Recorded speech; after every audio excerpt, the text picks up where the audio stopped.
हिंदू के 9 जुलाई वाले न्यूज़पेपर के अंदर टेक्स्ट एंड कॉन्टेक्स्ट पेज पे एक बहुत इंपॉर्टेंट आर्टिकल आया है, राइट टू बी फॉरगॉटन। और आप देखिए, ये वीडियो आप स्किप नहीं कर सकते, ये एंड तक देखिएगा, बहुत इंपॉर्टेंट है, इसमें बहुत इंपॉर्टेंट डिटेल्स हैं आपके एग्जाम के लिए। अब राइट टू बी फॉरगॉटन समझने के लिए आपको पहले राइट टू प्रिवेसी समझनी पड़ेगी। ये स्क्रीनशॉट लेने, बहुत इंपॉर्टेंट नोट्स हैं।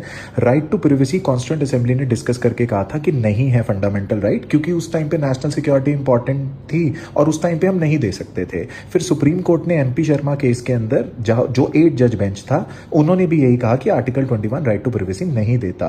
पर मेनका गांधी केस, जो कि 7 जज बेंच था, उसके अंदर यह कहा गया था कि भाई फुल लिबर्टी है, तो हमें लगने लगा था कि शायद फंडामेंटल राइट टू प्रिवेसी भी है। इंप्लिसिट था, लिखा नहीं था कहीं पे। अब प्रॉब्लम क्या है, हमें लग तो रहा था फंडामेंटल राइट टू प्रिवेसी है, लेकिन ये सिर्फ 7 जज बेंच था। आप एक 8 जज बेंच का डिसीजन ओवररूल नहीं कर सकते, उसके लिए आपको हायर बेंच लगता है। तो आप देखिए, जब आधार का केस हुआ तो डिबेट हो गई कि राइट टू प्रिवेसी है या नहीं, और उसको ढंग से डिसाइड करने के लिए केस आया justice Puttaswamy versus union of India 2017, 9 जज बेंच का, क्योंकि वो इसे ओवररूल कर सकता है। और देखो, इस आर्टिकल में भी दिया हुआ है, और इसी केस में ये कहा गया कि article 21 fundamental right to privacy भी देता है। तो इस केस में सुप्रीम कोर्ट ने कहा आर्टिकल 21 में फंडामेंटल राइट टू प्रिवेसी है। इसका मतलब होता है right to be left alone.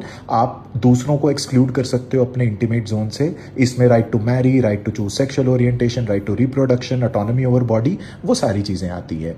लेकिन ये भी कहा गया कि प्रिवेसी एब्सोल्यूट राइट नहीं है, इसे रिस्ट्रिक्ट किया जा सकता है इन 3 ग्राउंड्स पे। लीगैलिटी की लॉ होना चाहिए, लेजिटिमेसी वैलिड एम होना चाहिए उस लॉ का, एंड प्रोपोर्शनैलिटी कि अगर आप प्रिवेसी रिस्ट्रिक्ट कर रहे हो तो बदले में आप उसके बदले क्या दे रहे हो। तो ये नोट्स का स्क्रीनशॉट लो, इंपॉर्टेंट है। अब ये तो आ गया प्रिवेसी। अब आते हैं राइट टू बी फॉरगॉटन क्या है। अब ये सुप्रीम कोर्ट ने आज तक नहीं बताया और इंडिया में अभी तक ये नहीं है, पर दिल्ली हाई कोर्ट ने इस केस में 2026 में लक्ष्यवीर सिंह यादव के अंदर बोला है कि अब हमारे पास राइट टू बी फॉरगॉटन भी है। और ये इसके नोट्स हैं, आप इसका भी स्क्रीनशॉट लोगे, मैं शेयर भी कर दूंगा फोटो आपसे। तो देखो, Lakshyaveer Singh Yadav versus union of India वाले केस के अंदर 2026 में दिल्ली हाई कोर्ट ने कहा है कि आपके पास राइट टू बी फॉरगॉटन है। Right to privacy right to be forgotten भी देता है।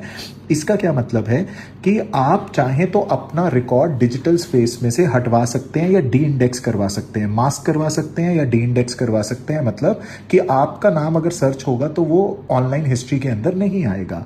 लेकिन आप देखिए, ये एब्सोल्यूट राइट नहीं है, इसे रिस्ट्रिक्ट किया जा सकता है। वो इंफॉर्मेशन जो पब्लिक डोमेन में रहनी चाहिए वो रहेगी, लेकिन एक बार केस डिसाइड हो गया और आपका नाम था किसी के अंदर, आप चाहें तो उसको डिलीट करवा सकते हैं या डी इंडेक्स करवा सकते हैं। तो you have right to seek removal of this.